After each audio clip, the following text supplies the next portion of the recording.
చెప్పే ప్రయత్నం చేసి ఆయన అధికారంలోకి వచ్చాడు. కానీ ఇవాళ అవే యూట్యూబ్ ఛానళ్లు నీ అక్రమాలను, నీ మాట తప్పిన తీరును, నీ మోసాలను ఎండగడతా ఉంటే ఇవాళ యూట్యూబ్లను తక్కువ చేసి మాట్లాడడం అనేది చాలా విడ్డూరంగా ఉన్నది.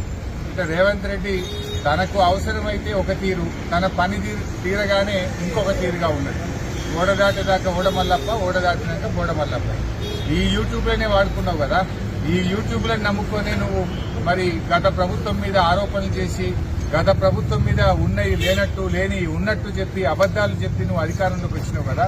అవే యూట్యూబ్లు నీ బండారాన్ని బట్టబయలు చేస్తుంటే, నీ అవినీతిని బయటపెడుతుంటే, నీ యొక్క డొల్లతనాన్ని, నీ మాట తప్పిన తీరును, నువ్వు ప్రజల్ని మోసం చేసిన విషయాలను బయటపెడతా ఉంటే ఇవాళ నువ్వు తట్టుకోలేకపోతున్నావు.